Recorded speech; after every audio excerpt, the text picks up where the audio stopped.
To the extent that populations are being increasingly dependent, virtually enslaved, to drugs, called drug dependencies, the politics, policies, and profiteering of pharmaceutical firms and those who run them is genocidal. Most people realize that wars of any kind make money for arms dealers, industry manufacturers, and stocks, bonds, and futures investors. The wars against infectious diseases and cancers is no different. The war on cancer, the war on AIDS, the battle against breast and prostate malignancies, colon cancers, children's tumors, diabetes, and heart diseases is no different. Many industries and officials thrive off of this sickness. Could all of these declared wars, including the war on terrorism and medically frightening bioterrorism, be part of an economic and political ploy by inside traders or un-American traitors, wielding the mass media for deception? Let's see.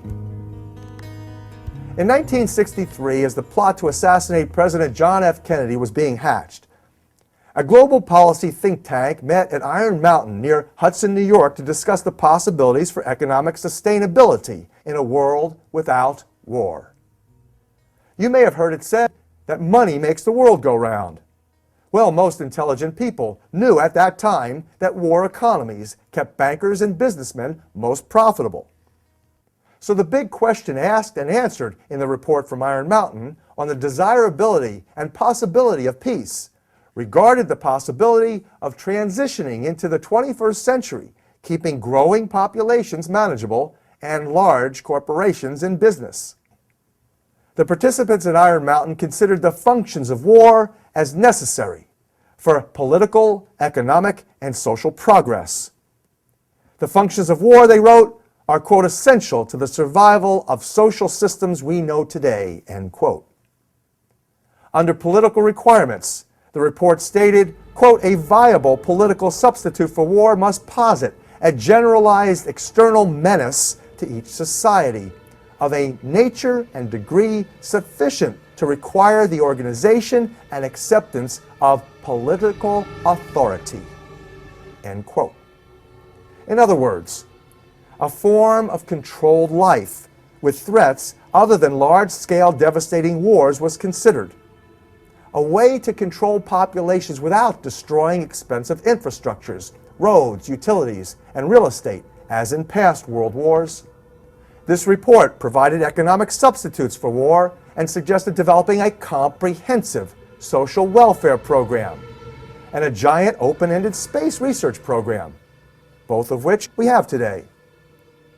Political substitutes for war included, quote, an omnipresent, virtually omnipotent international police force, end quote.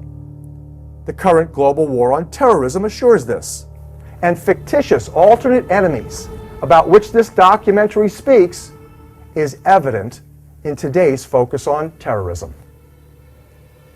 But who are the deadliest terrorists, really? Do contemporary terrorists seek social control through a, quote, modern, sophisticated form of slavery? Ecological bioterrorism and human genetic destruction was also recommended by the report from Iron Mountain think tank.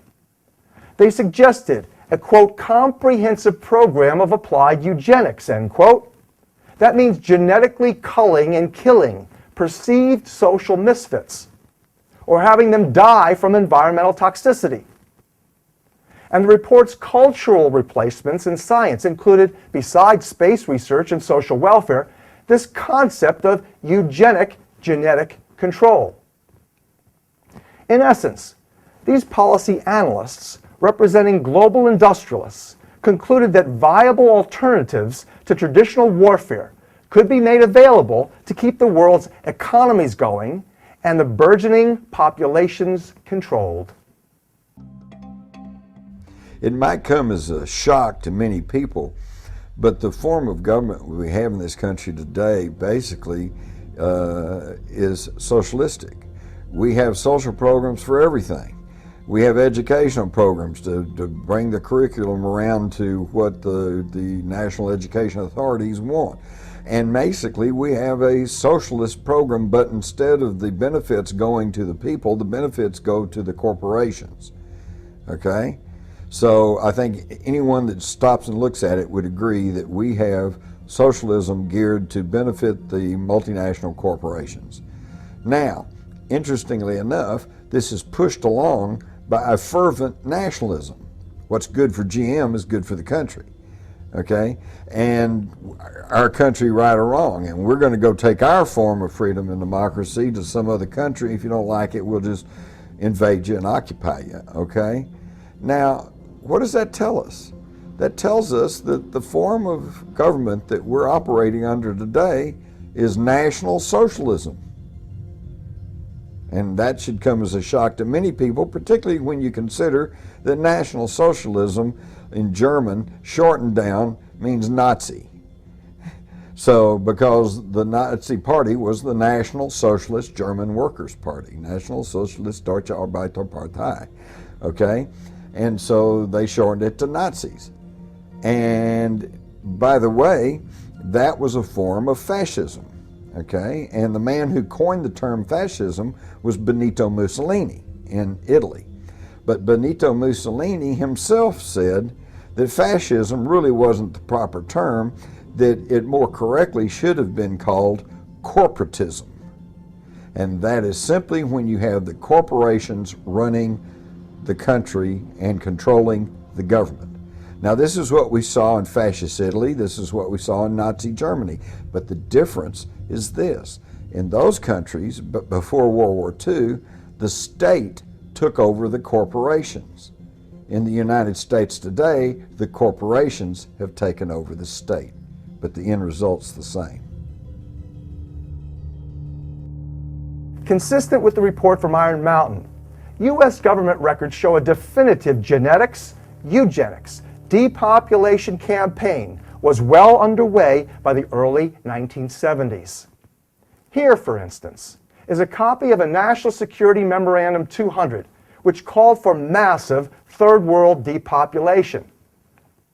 This was compiled by request of America's nuclear weapons guru, Dr. Henry Kissinger, the U.S. National Security Advisor under Richard Nixon, overseeing CIA, FBI, and foreign policy. I want this explained to me now. My Jew boy, Haldeman, where the hell's my Jew boy? Bob! He's here, Mr. President. I put in a call to him as soon as State sent us that signal. Thank you.